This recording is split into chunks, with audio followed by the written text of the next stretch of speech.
Hello everyone, मैं ममतेश गुप्ता। आज देखेंगे 6th class political science NCERT chapter 2। और इस बुक का हमने एक चैप्टर पहले कंप्लीट कर लिया है। अगर आपने नहीं देखा है तो ये जो साइड में जितनी भी प्लेलिस्ट लगी हुई हैं आप इन पर क्लिक करके देख सकते हैं। और ये जो सबसे ऊपर वाली प्लेलिस्ट है ये आपकी पॉलिटिकल साइंस की है, तो आप इस पर क्लिक करके देख सकते हैं इसका फर्स्ट चैप्टर। और पहले मैंने किसी चैप्टर की थ्योरी कराई है, उसके बाद मैंने उसके क्वेश्चन आंसर कराए हैं। तो आप को क्वेश्चन आंसर देखने तो आप क्वेश्चन आंसर देख सकते हैं, थ्योरी देखनी है तो आप थ्योरी भी देख सकते हैं। और आप मेरे कहने से एक बार मेरे चैनल पर विजिट करके 2 से 3 मिनट का समय निकाल कर देखिए। आपको किसी भी चैप्टर को देखना है, किसी भी बुक के चैप्टर को सर्च करना है, बहुत आसानी से ये सब मिल जाएगा मेरे चैनल पर। बिल्कुल आपको कोई भी दिक्कत नहीं होगी। मैंने सभी चैप्टर को बहुत ही सिस्टमेटिक तरीके से लगाया है और आपको कहीं भी कोई दिक्कत नहीं होगी। तो प्लीज मेरे कहने से एक बार मेरे चैनल पर विजिट करके देखें। आइए शुरू करते हैं क्वेश्चन चैप्टर नंबर 2, विविधता एवं विभेद भेदभाव। ठीक है, तो विविधता क्या है और भेदभाव क्या है इसके बारे में हम जानेंगे। देखिए, हमने पिछले चैप्टर में पढ़ा था विविधता, है ना। विविधता वाला हमने जो चैप्टर नंबर फर्स्ट पढ़ा था, हमने बहुत अच्छे से जाना था कि विविधता क्या चीज होती है और भारत में किस तरह से विविधता है और किस तरह से विविधता में एकता है। तो सारी चीजों को हमने बहुत डिटेल में जाना था। आई होप आपने देखा होगा इसका फर्स्ट पार्ट भी। सॉरी। तो आज हम ये देख रहे हैं विविधता एवं भेदभाव। तो पहले पार्ट में हमने क्या समझा कि विविधता क्या चीज होती है। अब हम पढ़ेंगे कि विविधता एवं भेदभाव क्या होता है, मतलब भेदभाव किस तरह से, भेदभाव कहाँ से स्टार्ट होता है, किस तरह से चीजें होती हैं, वो सारी चीजें हम पढ़ेंगे। ठीक है, आइए हम पढ़ना स्टार्ट करते हैं कि हम क्या हैं और हम कैसे हैं। ये चीजों पर निर्भर करता है। हम कैसे रहते हैं, कौन सी भाषा बोलते हैं, क्या खाते हैं, क्या पहनते हैं, कौन से खेल खेलते हैं और कौन से उत्साह बनाते हैं, इन सब पर हमारे हमारे रहने की जगह के भूगोल और उसके इतिहास पर असर पड़ता है। ठीक है, हम किस तरह के हैं, इस ये जो प्रभावित करता है, वो प्रभावित करता है कि हम कौन सी जगह पर रह रहे हैं और हमारे पूर्वज कैसे थे। ये सारी चीजें प्रभावित करती हैं हमारी पर्सनैलिटी को। ठीक है, अब जैसे हम पहाड़ी इलाके में हैं तो हमारी भाषा अलग होगी, हम मैदानी इलाके में रहते हैं तो हमारी भाषा अलग होगी।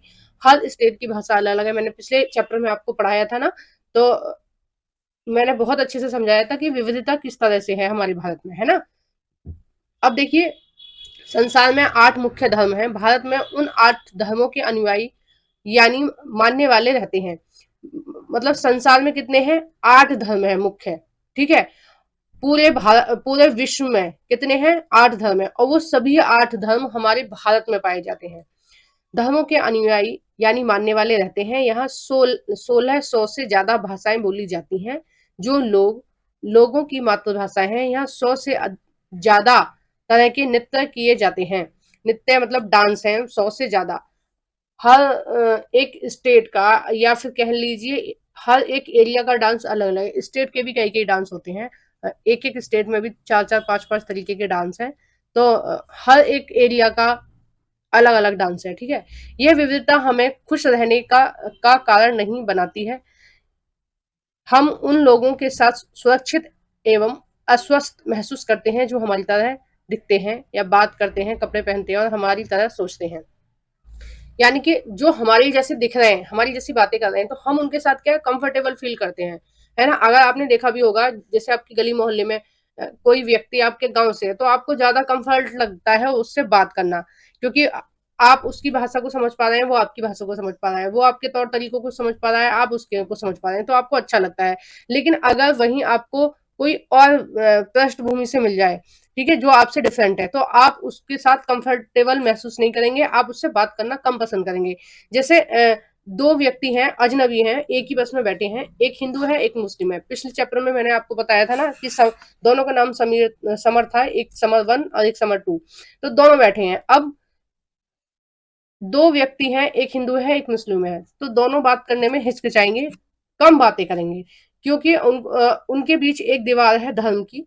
क्योंकि जो चीजें हो सकता है, जो बातें हिंदू करे वो मुस्लिमों की समझ में ना आए, जो मुसलमान व्यक्ति करे वो हिंदुओं की समझ में ना आए, क्योंकि कहीं ना कहीं भाषा भी थोड़ी थोड़ी अलग है अगर स्टेट की बात करें, और जो विचारधारा है वो भी थोड़ी डिफरेंट हो जाती है अगर हम अलग अलग पृष्ठभूमि से आ रहे हैं तो। ठीक है, तो यही अब देखना कैसे भेदभाव का जन्म हो रहा है। मैं अभी थोड़ी-थोड़ी देर में ही मैं आपको बता रही हूँ कि ये क्या है, शुरुआत है।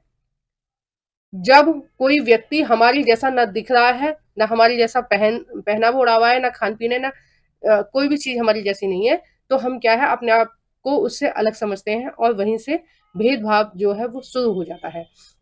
ठीक है? जैसे कुछ लोग नॉनवेज खाते हैं यानी कि मांसाहारी हैं और कुछ लोग शाकाहारी हैं। ठीक है?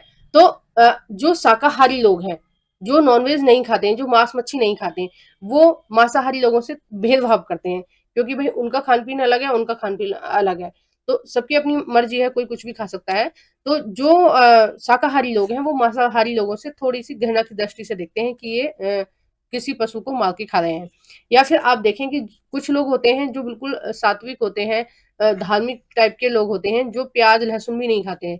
तो जो जिनके घरों में प्याज लहसुन खाया जाता है वो उनको थोड़ी घृणा की दृष्टि से देखते हैं कि उनके घर का खाना खाना भी पसंद नहीं करते हैं कि भाई हम हमारा तो धर्म खराब हो जाएगा अगर हम प्याज का खाना खाएंगे। तो अगर ये विविधता एक हमारे लिए एक अच्छी चीज भी है कि हम सब लोग मिलजुल के रह रहे हैं और तरह तरह की चीजों को जान रहे हैं, एक दूसरे के कल्चर को जान रहे हैं, एक दूसरे के डांस को जान रहे हैं। हमारे पास बहुत सारी चीजें हैं जानने के लिए। लेकिन वहीं एक अभिशाप के रूप में भी आप इसको देख सकते हैं कि जो व्यक्ति हमारे जैसा नहीं है, हमसे थोड़ा डिफरेंट है, तो हम उसके साथ क्या करने लगते हैं, भेदभाव करने लगते हैं। अब आगे देखते हैं हम पूर्वाग्रह। देखो अगर आप किसी भी एग्जाम की तैयारी कर रहे हो तो अगर आप टीजीटी या सीटेट की तैयारी कर रहे हो तो ये बिल्कुल सीधा क्वेश्चन यहाँ से नहीं आता है पूर्वाग्रह से। ज्यादातर जो पूर्वाग्रह से क्वेश्चन पूछे जाते हैं या रूढ़िबद्ध धारणा से जो क्वेश्चन पूछे जाते हैं वो आपकी पेडागोजी में पूछे जाते हैं। ठीक है, उसमें नहीं पूछे जाते हैं, मतलब डायरेक्ट जो क्वेश्चन आते हैं उनमें नहीं मिलेंगे, ये आपको पेडागोजी में मिलेंगे और मिलेंगे ही मिलेंगे। रूढ़िबद्ध धारणा से एक क्वेश्चन मिलेगा या पूर्वाग्रह से मिलेगा आपको, एक आपका जेंडर का मिलेगा। तो ये जो बुक है ना बहुत इंपॉर्टेंट है, इसलिए मैंने 8th के बाद सीधा 6 वाली कराई है, 7th वाली इसलिए नहीं कराई है क्योंकि वो मुझे इससे कम इंपॉर्टेंट लगी। ठीक है, इसमें चीजें ज्यादा हैं जो एग्जाम में पूछी जाती हैं। अब देखते हैं इसमें इसमें से कुछ कथन ग्रामीण लोगों को ज्ञानी की तरह देखते हैं और जबकि शहर में रहने वाले व्यक्तियों को आलसी और सिर्फ पैसे से सरोकार रखने वालों की तरह देखते हैं। जब हम किसी के बारे में पहले से कोई राय बना लेते हैं तो हम अपने दिमाग में अ, बैठा लेते हैं तो वह पूर्वाग्रह के रूप में जन्म लेती है। और ये जो पूर्वाग्रह होते हैं ये सकारात्मक भी हो सकते हैं, ये नकारात्मक भी हो सकते हैं।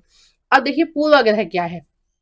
पूर्वाग्रह है कि जो ग्रामीण लोग हैं ना वो क्या सोचते हैं कि जो शहर के लोग हैं वो कैसे हैं, आलसी हैं, वो कामचोर हैं, मतलब मेहनत वाले काम नहीं करना जानते हैं वो।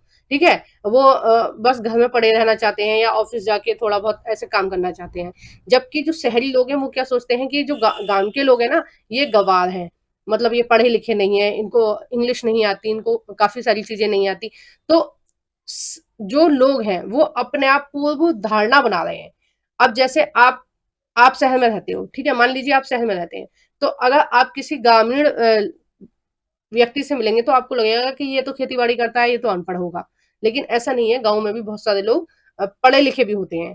ठीक है, और कुछ मतलब कुछ परिस्थितियां होती हैं जब कोई बच्चा नहीं पढ़ पाता है, नहीं तो हर माँ बाप की ये कोशिश रहती है कि अपने बच्चे को अच्छे से अच्छी एजुकेशन वो दे, चाहे चाहे जैसे भी दे, पर वो उसकी पूरी कोशिश रहती है। तो पूर्वाग्रह क्या है कि किसी को जाने बिना, किसी से बात करे बिना, किसी का व्यवहार जाने बिना हम अपने मन में उसके प्रति अच्छी या गलत धारणा बना लेते हैं।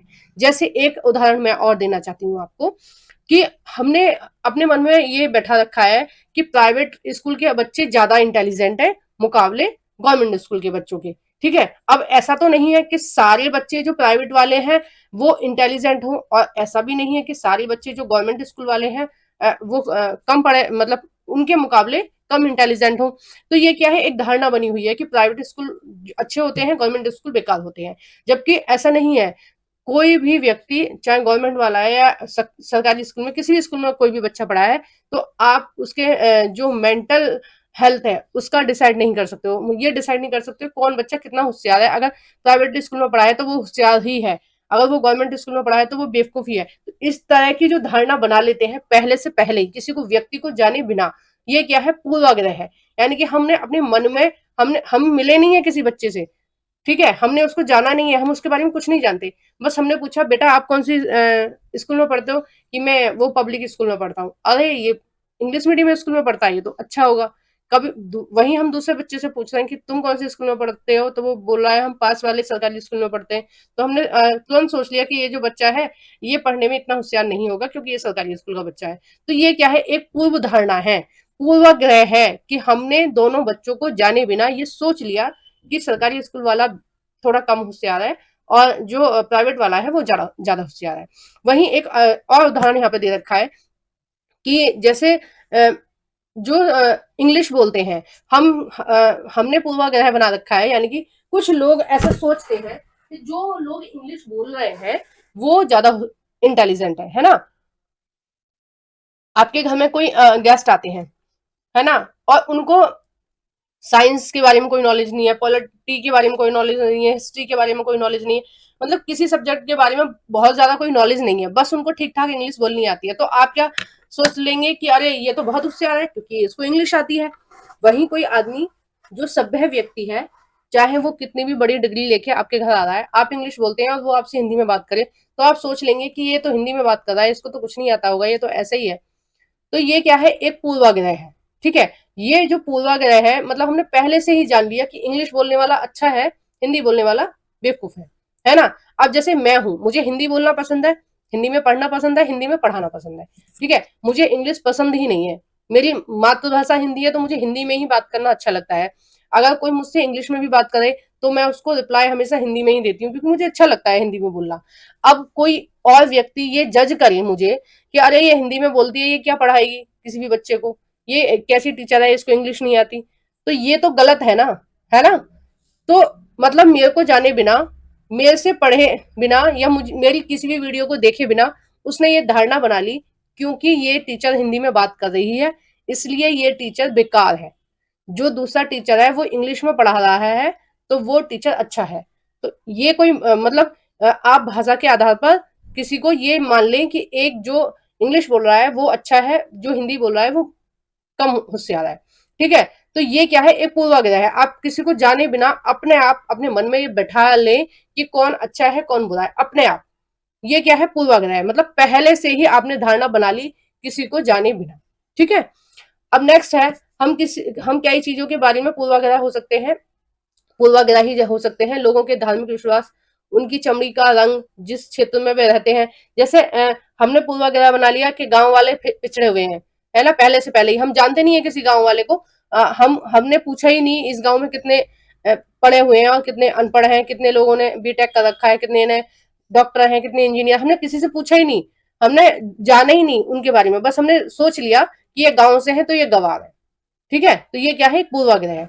अक्सर दूसरों के बारे में बनाए गए पूर्वाग्रह इतने पक्के होते हैं कि हम उनसे दोस्ती भी नहीं रखना चाहते। इस वजह से कई बार हमारा व्यवहार ऐसा हो जाता है कि हम उन्हें दुख पहुंचा देते हैं।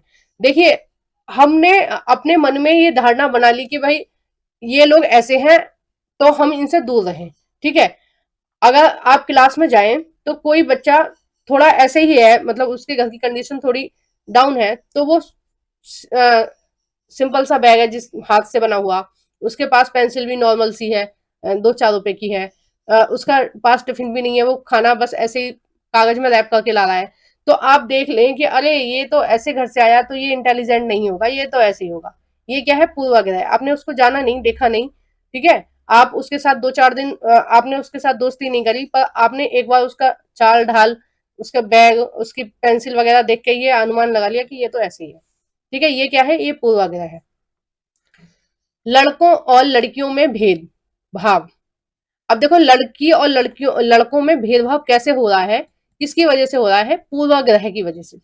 ठीक है, किसकी वजह से हो रहा है, पूर्वाग्रह की वजह से। अब देखो, समाज में कई सारी चीजों में लड़कियों को ऐसा सोचा जाता है कि जो लड़के हैं वो कर सकते हैं, लड़कियां नहीं कर सकती हैं। ठीक है, अब देखो कई सारी चीजें हम देख लेते हैं। वे शारीरिक रूप से बलिष्ठ है, कौन, लड़के। हमने क्या मन में अपने आप से ही बैठा रखा है कि लड़के क्या है, बलिष्ठ है।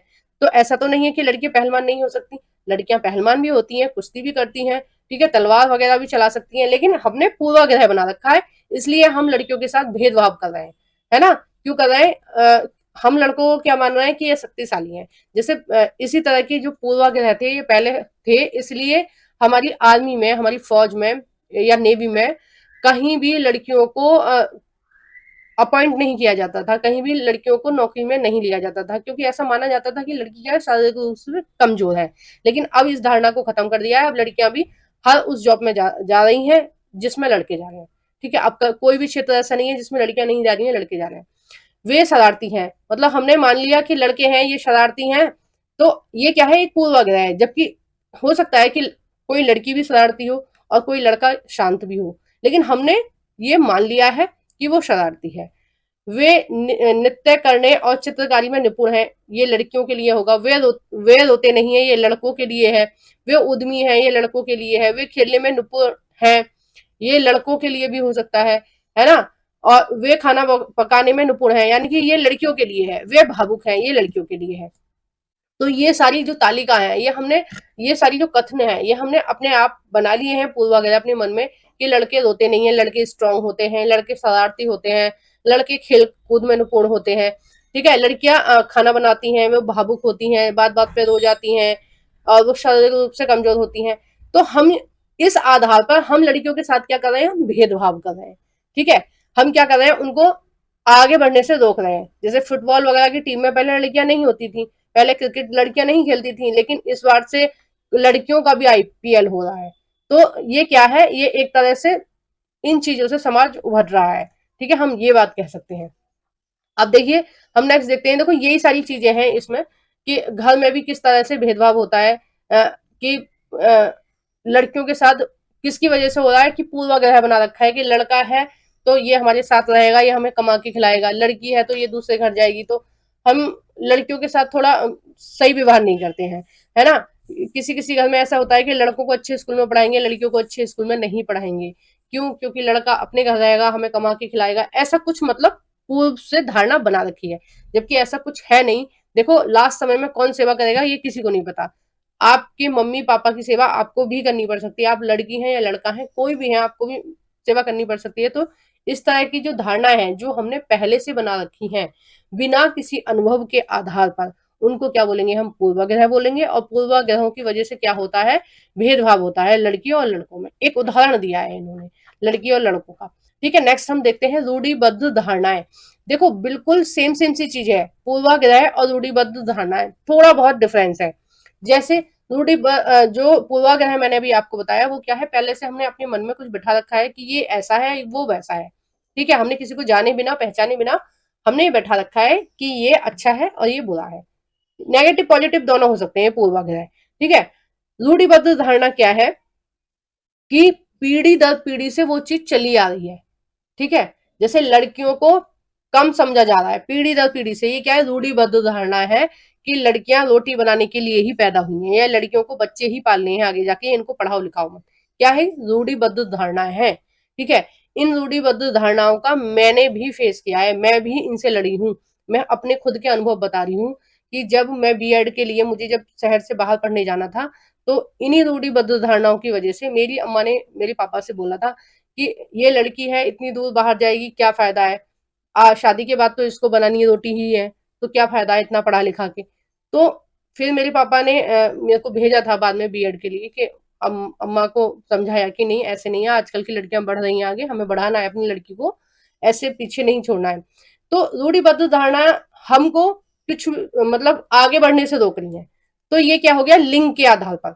ठीक है, कई बार हम किसी खास देश, देखो देश के आधार पर, धर्म के आधार पर, हम किसी धर्म को अपने से कम मान रहे हैं, है ना। तो ये भी क्या है, हमारी रूढ़िबद्ध धारणा है। और रूढ़िबद्ध धारणाएं जो होती हैं, वो एक या दो दिन में नहीं बनती हैं, ये बात आप ध्यान रखना। जो चीज पीढ़ी दर पीढ़ी से चली आ रही है, आपने अभी ये मेंटेलिटी बनाई, आज आपने आज ही ये अपना पूर्वाग्रह बना लिया कि ये जो बच्चे हैं, इस वर्ग के बच्चे, ये पढ़ने लिखने में बेकार है। तो ये रूढ़िबद्ध धारणा नहीं हुई, जो पीढ़ी दर पीढ़ी से चली आ रही है, वो है रूढ़िबद्ध धारणा।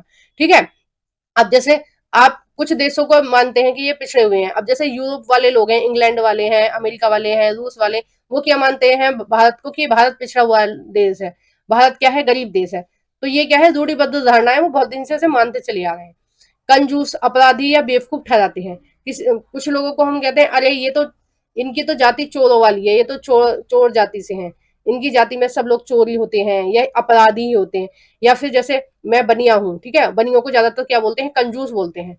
अब ऐसा तो नहीं है सारे बनिए कंजूस होंगे, है ना, बनियों को क्या बोलते हैं, कंजूस बोलते हैं। मेरी जो जाति है वो बनिया है, ठीक है, तो बनियों को कंजूस बोलते हैं। तो ये क्या है, एक रूढ़िबद्ध धारणा चली आ रही है, पीढ़ी दर पीढ़ी सब लोग उनको कंजूस ही बोलते हैं। भाई ऐसा थोड़ी होता है, हम लोग भी थोड़ा बहुत पैसे खर्च करते हैं, ऐसे थोड़ी है ये सारे जमा कर करके रखते हैं। तो मतलब मेरे कहने का मतलब ये है कि पीढ़ी दर पीढ़ी से जो एक सोच चली आ रही है किसी के बारे में, नेगेटिव या पॉजिटिव, वो क्या है, एक रूढ़िबद्ध धारणा है, ठीक है। ऐसा दरअसल उनके बारे में मन में एक पक्की धारणा बना लेने का कारण होता है कि हर देश धर्म आदि में हमें कंजूस अपराधी बेवकूफ लोग मिल सकते हैं। एक मिनट, मेरी लैपटॉप की चार्जिंग आ रही है, बस एक मिनट।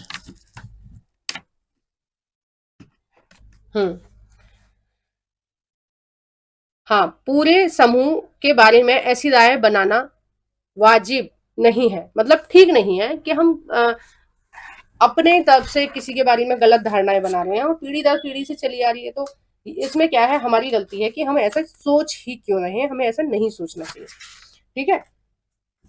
अब नेक्स्ट देखते हैं, रूढ़िबद्ध धारणाएं बड़ी संख्या में लोगों को एक ही प्रकार के खांचे में जड़ देती हैं, ठीक है। जैसा माना जाता है कि हवाई जहाज उड़ाने में का काम लड़कियां नहीं कर सकती, ठीक है। मैंने बताया ना कि बहुत सारी विभागों में पहले लड़कियों की भर्ती नहीं होती, क्योंकि ऐसा माना जाता था कि लड़कियां ये काम नहीं कर सकती, क्योंकि लड़कियों का काम है रोटी पानी बनाना, बच्चों को पालना, ये सब।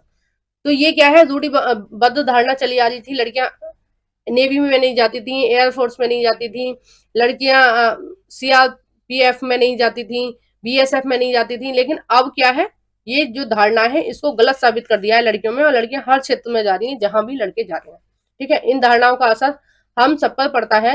कई बार ये धारणाएं हमें ऐसे काम करने से रोकती हैं जिनको करने की काबिलियत शायद हमें हो, ठीक है। वही बात मैंने आपको ऊपर समझाई कि ऐसा सोच रखा है लोगों ने कि लड़कियां नहीं कर सकती, लेकिन लड़कियां हर काम कर सकती हैं।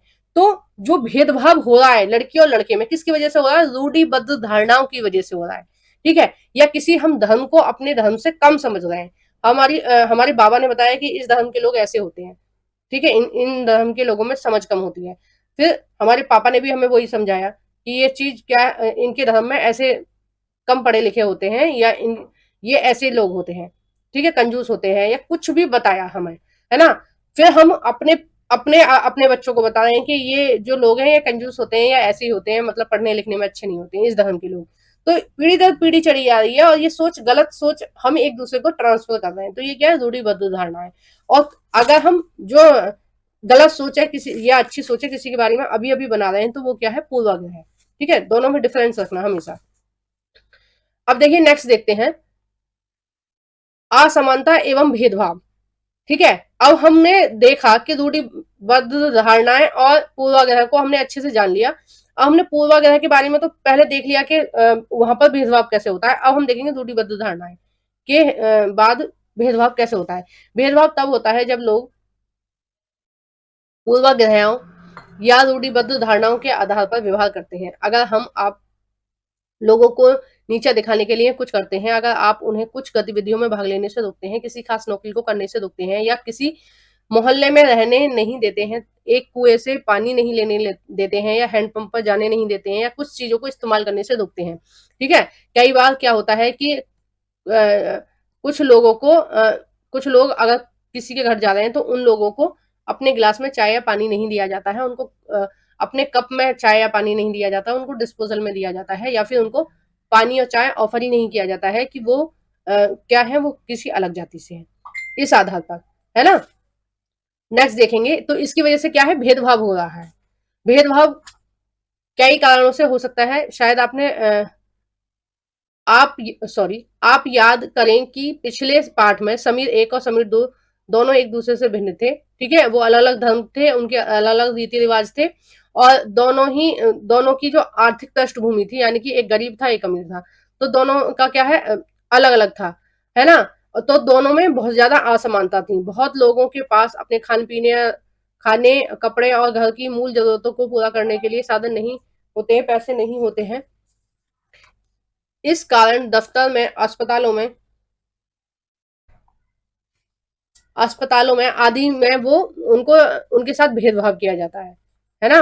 अगर आप देखेंगे किसी प्राइवेट हॉस्पिटल में जाओ और आपके कपड़े ऐसे ही हैं, फटे हुए हैं या मतलब थोड़ी कम अच्छी क्वालिटी के हैं, आप जाओगे तो कई जो ऊँचे हॉस्पिटल हैं वो तो आपको एडमिशन भी नहीं देंगे, वो आपको घुसने भी नहीं देंगे क्योंकि उनको पता है ये गरीब हैं, कुछ भी पैसे नहीं देंगे, है ना?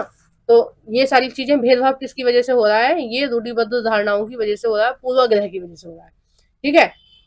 अभी देखो नीचे एक जो इम्पोर्टेंट चीज दी हुई है, देखो ये सब आप पढ़ लेना, ऐसा बहुत ज्यादा इम्पोर्टेंट नहीं है, मैं जो बता रही हूँ ये वही है, ठीक है? बहुत ज्यादा कुछ अलग नहीं है। अगर मैं एक एक लाइन पढ़ाऊंगी तो मुझे 2-3 घंटे लग जाएंगे एक ही चैप्टर में पढ़ाने में। मैं तो सोच रही थी कि 20 मिनट में पढ़ा दूंगी ये चैप्टर, लेकिन अभी भी देखो आधा घंटा हो गया है आपकी वीडियो को, और मैं 10 मिनट में बस जल्दी से इसको समाप्त कर रही हूँ। दलित वह शब्द है जो नीची कही जाने वाली जातियों के लिए लोग लोग बोलते हैं, ठीक है? कुछ जातियों के लिए अछूत ना बोलकर, ठीक है, उनके लिए क्या बोलते हैं? दलित बोलते हैं। और दलित शब्द का अर्थ क्या होता है? दबाया गया या कुचला गया, है ना? हम कुछ जातियों ने जो उच्च वर्ग की जाति थी उन्होंने क्या किया, कुछ निम्न वर्ग की जातियों को के प्रति एक पूर्वाग्रह बना लिया, ठीक है, रूढ़िबद्ध धारणाएं बना ली कि ये लोग छुआछूत वाले हैं, मतलब इनके साथ हम बैठ नहीं सकते, ये बराबरी में बैठ नहीं सकते, हमारे ये पढ़ नहीं सकते हैं, और इनको हमेशा गरीब ही रहना चाहिए। तो ऐसी धारणाएं बना दी पूर्वाग्रह, तो उसकी वजह से क्या हुआ, कुछ जातियों के प्रति भेदभाव हुआ है, और ये इन पूर्वाग्रहों की वजह से उनको दबाया गया है, कुचला गया, ठीक है? मेनली अनुसूचित जनजाति या अनुसूचित जातियों के साथ ये चीज हुई, ठीक है? मेन किसके साथ हुई? अनुसूचित जातियों के साथ, ठीक है? कई केस में देखा गया कि अनुसूचित जनजातियों के साथ भी हुई। आप 8th क्लास में पढ़ेंगे, या अगर आपने मेरी वीडियोस देखी होंगी 8th क्लास वाली, तो आपको पता ही होगा कि किस तरह से भेदभाव हुआ और किस तरह से चीजें अब धीरे धीरे कंट्रोल में की जा रही है। देखिए, भारत के एक महान नेता डॉक्टर भीमराव अंबेडकर, बहुत इंपॉर्टेंट है, इसको ध्यान से सुनना, और एक एक चीज याद करने वाली है, ठीक है? जो याद करने वाली चीज है मैं उन्हीं को कराती हूँ, बाकी सारी समरी नहीं पढ़ती हूँ क्योंकि आपको भी पता है टाइम बहुत जाएगा। भारत के एक महान नेता डॉक्टर भीमराव अंबेडकर ने जाति व्यवस्था पर आधारित भेदभाव के बारे में अपने अनुभवों के बारे में लिखा है, ठीक है? अब ये अनुभव किस तरह से हैं वो बता रहे हैं कि देखिए 1901 में हुआ था, एक मिनट, यह यह अनुभव उनको 1901 में हुआ था जब वह केवल 9 वर्ष के थे। वे महाराष्ट्र में गोरे गांव में अपने भाइयों के साथ पिता से मिलने गए थे, ठीक है? अब कहानी क्या थी कि वो अपने गांव आ रहे थे अपने भाइयों के साथ, और उनकी उम्र केवल 9 साल की थी। तो वहां पर क्या हुआ कि वो खड़े होकर वेट कर रहे थे कि उनके पापा लेने आएंगे या उनके नौकर होंगे वो लेने आएंगे, लेकिन काफी देर वेट करने के बाद क्या हुआ कि उन्हें लेने के लिए स्टेशन पर कोई नहीं आया, ना उनके पिता आए, ना उनके जो अम्बेडकर थे, ना तो अम्बेडकर के पिता आए उनको लेने, और ना ही उनके नौकर आए, कोई भी उनको लेने नहीं आया। तो वो अम्बेडकर जी और उनके भाई जो थे वो खड़े रहे वहां पर बहुत टाइम तक। बाद में जो स्टेशन मास्टर था उन्होंने पूछा कि भाई बच्चों तुम क्यों खड़े हो? तो उन्होंने बताया कि हमें कोई लेने नहीं आया है। तो जब उनसे इंट्रोडक्शन पूछा जा रहा था उनका कि तुम कौन हो, कहाँ से हो, तुम्हें कहाँ जाना है, तो जो अम्बेडकर जी थे उनके मुंह से निकल गया कि हम महार जाति से हैं, और महाराष्ट्र में महार जाति को निचला समझा जाता है, ठीक है? अब स्टेशन मास्टर को पता चल गया कि ये महार जाति के हैं, यानी कि ये छोटी जाति के हैं। तो स्टेशन मास्टर ने क्या किया, भीमराव अंबेडकर जी और उनके भाइयों की तरफ देखकर उसने उनको इग्नोर मार दिया, क्योंकि उसको समझ में आ गया कि ये दलित जाति से है, ठीक है? आगे क्या हुआ कि वो बहुत देर तक खड़े रहे, अंधेरा हो गया, तो स्टेशन मास्टर भी उनको इग्नोर मार के चला गया, ठीक है? जब उसका टाइम हो गया, वो छुट्टी हो गई, तो वो चला गया। बाद में उसको तरस आया होगा कि अरे बच्चे स्टेशन पर खड़े रह गए, इनको कोई लेने नहीं आया, क्योंकि पहले फोन तो होते नहीं थे कि फोन कर दो पापा हमें लेने आ जाओ। कोई खत वत भिजवाया होगा, हो सकता है वो खत पहुंचा ही ना हो गाँव में, उनके पापा को ये सूचना ही ना हो कि वो बच्चे शहर से आ रहे हैं, तो उनको कोई लेने चला जाए। तो इस वजह से वो बच्चे वहीं खड़े रहे, ठीक है? 9 वर्ष का तो बच्चा ही होता है, कितना छोटे थे वो। बाद में क्या हुआ, स्टेशन मास्टर को दया आई, वो आए वापिस, और उन्होंने क्या किया, इस प्रक्रिया में कम से कम 2-3 घंटे हो गए और वो बच्चे स्टेशन पे ही खड़े रहे। बाद में उन्होंने बोला, पूछा उन बच्चों से कि भाई क्या मदद करनी है, तो उन्होंने बोला कि हमारे लिए कोई तांगा या कुछ ऐसी चीज मंगा दो जिसमें हम बैठ के अपने गाँव चले जाएं, ठीक है। और हम दुगने पैसे भी देने के लिए तैयार है, मतलब किराया अगर 2 रुपए तो हम 4 रुपए दे देंगे, लेकिन हमें हमारे घर पहुंचवा दो। अब इस बात को जानकर कि वो बाहर जाति से हैं, कोई गाड़ी वाला उन्हें बैठाने के लिए तैयार नहीं, ठीक है, कोई बैलगाड़ी वाला उनको बैठा नहीं रहा। बात ये नहीं है कि वो कम पैसे दे रहे हैं, बात ये नहीं है कि उन्हें जाना कहाँ है, बात ये नहीं है कि वो बच्चे हैं या बड़े हैं या क्या है, सीधी सीधी बात ये थी कि वो महार जाति से हैं, इसलिए कोई गाड़ी वाला उन्हें बैठाने के लिए तैयार नहीं था। तो ये सारी चीजें अम्बेडकर जी ने फेस की, आगे बढ़ते रहे इन सब चीजों को फेस करके, और बाद में दलितों के लिए बहुत सारे काम करे, और दलित समाज के लिए बहुत, मतलब एक भगवान के रूप में ही आए थे वो भारत में, उन्होंने जन्म लिया दलितों का उद्धार करने के लिए। तो ये एक कहानी है जो हमें ये सिखाती है, बताती है कि एक पूर्वाग्रह, ठीक है, या फिर हम रूढ़िबद्ध धारणा भी बोल सकते हैं, क्योंकि ये तो बहुत लंबे टाइम से सोच बना रखी है कि इनको ये अछूत है या वैसी जाति के हैं या कुछ भी बना रखा है लोगों ने। तो इस रूढ़िबद्ध धारणा की वजह से हम उनके साथ क्या हुआ, भेदभाव हुआ। अगर कोई दूसरी जाति का बच्चा होता तो स्टेशन मास्टर उनकी तुरंत मदद करता, ठीक है, उन्हें ऐसे छोड़ के नहीं जाता। बाद में शाम हो गई थी, वो बच्चे वहां खड़े रहे, अम्बेडकर जी खड़े रहे वहां, और दुगने पैसे देने के लिए तैयार है, तब भी कोई उनको ले जाने के लिए तैयार नहीं है। किस लिए? क्योंकि वो दूसरी जाति से है। तो अगर ऐसे ही भेदभाव चलता था या आज भी चले तो क्या होगा, एक जाति विशेष के बच्चे पढ़ ही नहीं पाएंगे, वो पढ़ने के लिए गांव से बाहर शहर में जाएंगे, तो शहर में जाने के लिए वो किसी चीज में बैठकर जाएंगे ना, किसी वाहन में, तो कोई बैठाएगा ही नहीं उनको, बस में ट्रेन में कहीं भी नहीं बैठाएगा। तो क्या क्या कर रहे हैं हम, रूढ़िबद्ध धारणाओं की वजह से किसी व्यक्ति के साथ हम भेदभाव कर रहे हैं। हमारी उससे कोई दुश्मनी नहीं है, हम उसको जानते नहीं है, हमें पता नहीं है कि ये गलत है या सही है, ठीक है, बस हमने रूढ़िबद्ध धारणा बना रखी है कि ये लोग अछूत है, जो एक गलत है। किसी को जाने बिना ये सोच लेना कि ये गलत है, तो हम ही गलत हैं, वो लोग थोड़ी गलत है जिनके बारे में हम गलत सोच रहे हैं। हम गलत हैं क्योंकि हम उनके बारे में गलत सोच रहे हैं, ठीक है ना। अब देखो आगे जाके वो कितने महान बने। और एक चीज मैं कहना चाहूंगी कि मेरी वीडियो को हर जाति के और हर समाज के लोग देख रहे हैं। एक चीज लड़की भी देख रही होंगी और लड़के भी देख रहे होंगे, एक चीज आप हमेशा रखना, भेदभाव को कोई नियम नहीं तोड़ पाएगा, भेदभाव को कोई एक व्यक्ति नहीं तोड़ पाएगा। अंबेडकर जी ने बहुत योगदान दिया, बहुत प्रयास किए इस सब चीज को खत्म करने के लिए, लेकिन जड़ से कभी भी खत्म नहीं हो पाएगी। जड़ से खत्म केवल और केवल आपकी शिक्षा कर सकती है। उस जमाने में, जिस जमाने में छुआछूत माना जाता था इतना ज्यादा, उस जमाने में अंबेडकर जी ने अपनी पढ़ाई के दम पर, ठीक है, संसद में खड़े होने का साहस जुटाया। उनका डंका बजता है आज भी हमारे भारत में। उनको संविधान का निर्माता कहा जाता है, किसके दम पर? उनकी शिक्षा के दम पर। आप पढ़िए ज्यादा से ज्यादा और अपनी आर्थिक स्थिति सुधारिए। मैं कहती हूँ आप किसी भी जाति के हो, किसी भी धर्म के हो, लेकिन अगर आपके पास एक एजुकेशन है ना अच्छी, आपके पास डिग्री है, आपके पास समझ है, आपके पास पैसा है, तो आपके साथ कोई भेदभाव नहीं करेगा, ठीक है। अब अम्बेडकर जी जब संविधान का निर्माण कर रहे थे तो क्या उन्होंने ये सारी चीजें दोबारा से फेस करी होंगी जो जो उन्होंने बचपन में फेस करी थी? नहीं ना, क्योंकि 9 साल का बच्चा जब था, वो जो चीजें फेस कर रहा था वो उसने 50 साल की उम्र में नहीं फेस करी होंगी, क्योंकि 50 साल की उम्र में सब लोगों को पता है कि भाई ये इतना एजुकेटेड बंदा है, ये इंग्लैंड में पढ़ के आया है। तो किसके दम पर? अपनी शिक्षा के दम पर। इसलिए पढ़ाई एक ऐसी चीज है जो आपको हर रूढ़िबद्ध धारणा से, समाज की हर बुराई से निकाल के ला सकती है और समाज में आपको सम्मान दिला सकती है, ठीक है। ये करके दिखाया किसने? अम्बेडकर जी ने, ठीक है। ये करके दिखा रहा है कौन? आजकल लड़कियां करके दिखा रही हैं कि वो गरीब परिवार से हैं तब भी वो सेना में भर्ती हो रही हैं, डॉक्टर बन रही हैं, इंजीनियर बन रही हैं। लोगों की जो धारणा थी पुरानी कि लड़कियां कुछ नहीं कर सकती, वो सब बेकार है, बेकार साबित हो रही है आजकल, ठीक है। तो उसी तरह से आपको भी करना है। आप कोई भी है, आगे बढ़ेंगे तभी होगा। मैं बताऊं आपको, मैंने अभी आपको थोड़ी देर पहले बताया कि मेरी अम्मा नहीं चाहती थी कि मैं शहर से बाहर पढ़ने जाऊं, ठीक है, दूसरे शहर में पढ़ने जाऊं, लेकिन मेरे पापा ने मुझे पढ़ाया। मैं जिस घर में मेरी शादी हुई उस घर में पर्दा व्यवस्था थी, ठीक है, अभी भी है, अभी कम है, पहले ज्यादा थी। तो शिक्षा के दम पर काफी चीजें, काफी छूट मुझे मिल रही है। लोग मुझे समझ रहे हैं, जान रहे हैं कि भाई ये चीज हम गलत थोप रहे हैं बहुओं पे या बेटियों पे।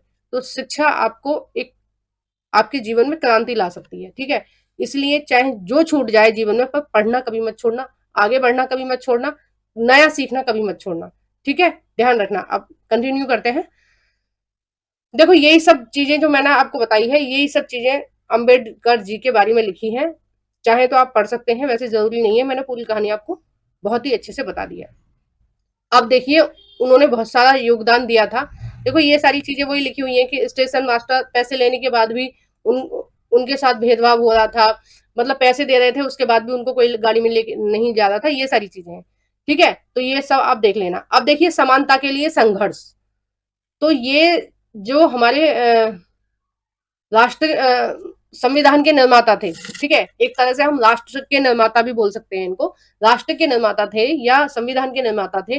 वो इस चीज को ऑब्जर्व कर रहे थे कि बहुत लंबे समय से औरतों को पीछे छोड़ा जा रहा है, पूर्वाग्रह और रूढ़िबद्ध धारणाओं की वजह से दलितों के साथ अन्याय हो रहा है, जनजातीय लोगों के साथ हो रहा है, बहुत सारे लोगों के साथ भेदभाव हो रहा है।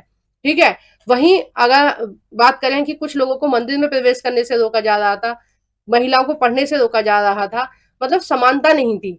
तो जो हमारे संविधान के निर्माता थे, ठीक है, समानता के लिए संघर्ष किया उन्होंने। और उन्होंने क्या किया कि जब हमारा देश आजाद होगा उसमें सबके प्रति समान व्यवहार होगा, चाहे कोई महिला है उसको भी पूरे अधिकार मिलेंगे, वो भी कहीं भी जॉब कर सकती है, कहीं पढ़ सकती है, लिख सकती है, कुछ भी कर सकती है।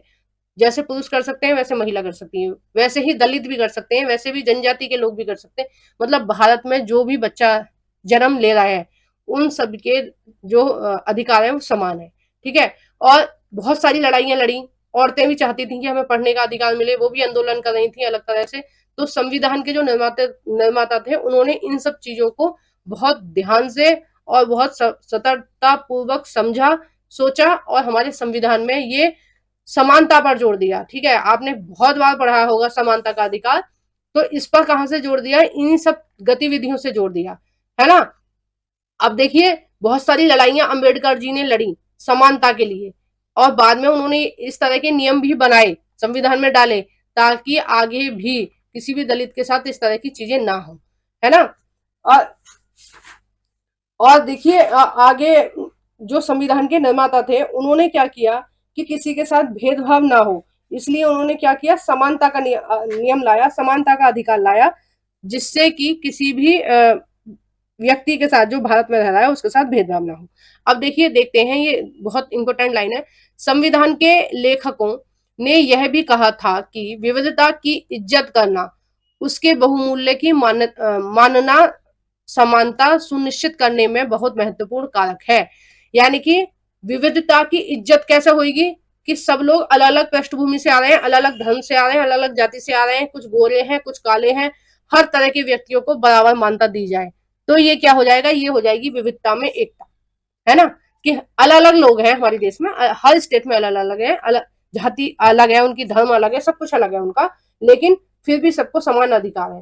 तो संविधान निर्माताओं ने इस चीज की व्यवस्था रखी कि भारत में विविधता है, और विविधता को उन्होंने इस तरह से सबको समान अधिकार दिए कि विविधता में एकता रहे, एकता सुनिश्चित कर दी उन्होंने। ठीक है, उन्होंने ये महसूस किया कि लोगों को अपने धर्म का पालन करने, अपनी भाषा बोलने और अपने त्योहार बनाने और अपने आप को खुले रूप से अभिव्यक्त करने की आजादी होनी चाहिए। ठीक है, हमारे संविधान में ये सारी लाइन लिखी हुई है कि कोई भी व्यक्ति है उसको कोई सा भी धर्म बोलने का, धर्म में रहने का अधिकार है, कोई भी धर्म वो मान सकता है, 8 में से जो भी धर्म में वो रहना चाहे वो रह सकता है, कोई सी भी भाषा बोल सकता है, और वो अपना कोई भी त्योहार बना सकता है।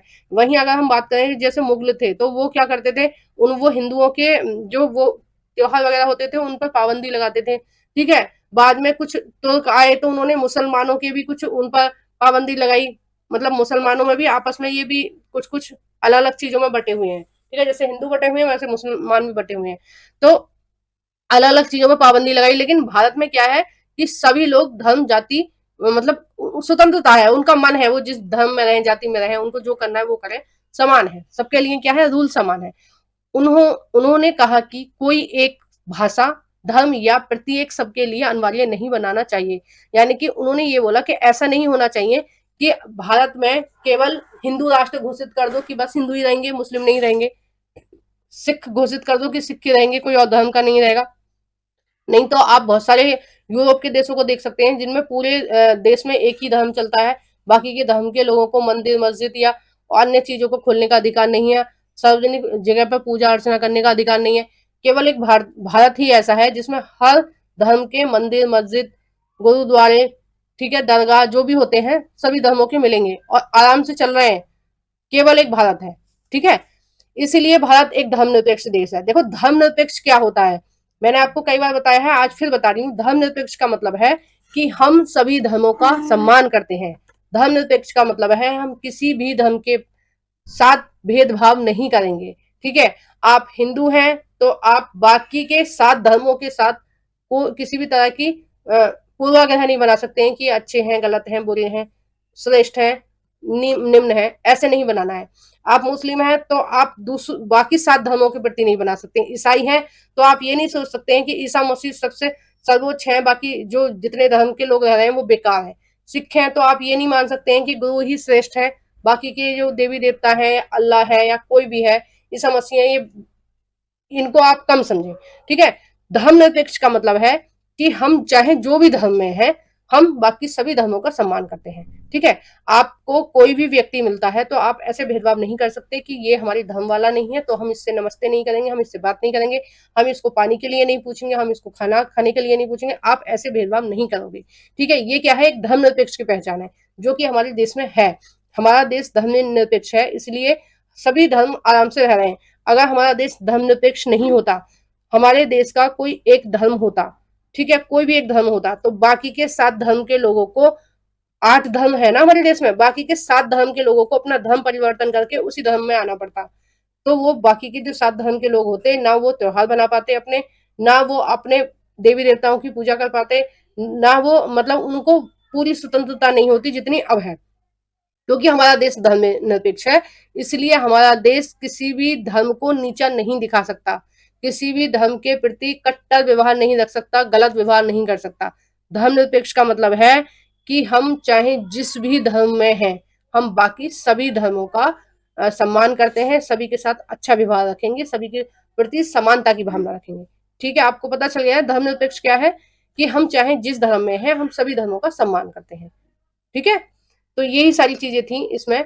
तो आपने इस चैप्टर में बहुत अच्छे से जाना कि पूर्वाग्रह और हमारा देश, सॉरी, आपने बहुत अच्छे से जाना कि कैसे हमारा देश विविध है, क्योंकि इसमें 8 धर्म के लोग रह रहे हैं, इसमें 28 राज्य हैं, 8 केंद्र शासित प्रदेश हैं, ठीक है, 1600 भाषाएं हैं, इसमें इतनी सारी भिन्नताएं, विविधताएं हैं, उसके बाद भी पूर्वाग्रह की वजह से भेदभाव हो रहा है कुछ, क्योंकि विविधता है इसलिए एक सभी लोग समान नहीं है, इसलिए एक दूसरे के प्रति भेदभाव कर रहे हैं। इसी की वजह से लोग वो भी कर रहे हैं, रूढ़िबद्ध धारणा भी बनी हुई है। और इन सब चीजों को देखते हुए बाद में जो संविधान निर्माता थे उन्होंने इन सब चीजों पर गौर किया और उन्होंने क्या किया, भारत को एक धर्मनिरपेक्ष बनाया, भारत को ऐसा बनाया कि विविधता में एकता रहे, ठीक है। तो ये सारी चीज हमने जानी बहुत अच्छे से। आई होप आपको अच्छा लगा होगा। अगर मेरे से कोई गलती हो गई है तो प्लीज आप कमेंट बॉक्स में बताइए, मैं उसको कमी को सुधारने की कोशिश करूंगी। अगर मैंने जाने अनजाने में आपको कुछ गलत बोल दिया है तो आप उसके लिए भी मुझे कमेंट बॉक्स में बता सकते हैं।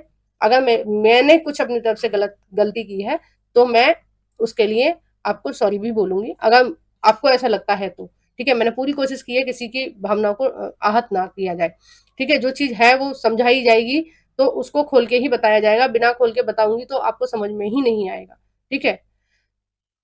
और आपको कुछ भी पूछना है तो आप कमेंट बॉक्स में पूछ सकते हैं, और वीडियो को प्लीज लाइक कर देना ताकि ज्यादा से ज्यादा लोग फ्री में सारी सुविधाएं ले सकें, ठीक है, सारी वीडियोस को देख सकें। और प्लीज चैनल को सब्सक्राइब कर देना अगर आप मेरे चैनल पर नए हैं तो। मैं इसी तरह के सारे चैप्टर को बहुत ही डिटेल में करा रही हूँ। देखो 15-20 मिनट में भी मैं चैप्टर को कंप्लीट करा सकती हूँ। मैं सारी लाइन पढ़ के चली जाऊं और आपको पता ही ना चले कि मैंने क्या बोला, इसका क्या मतलब है, तो कोई अर्थ नहीं है, ठीक है ना।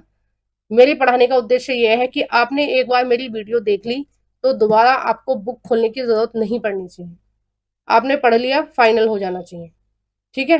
Thank you for watching everyone.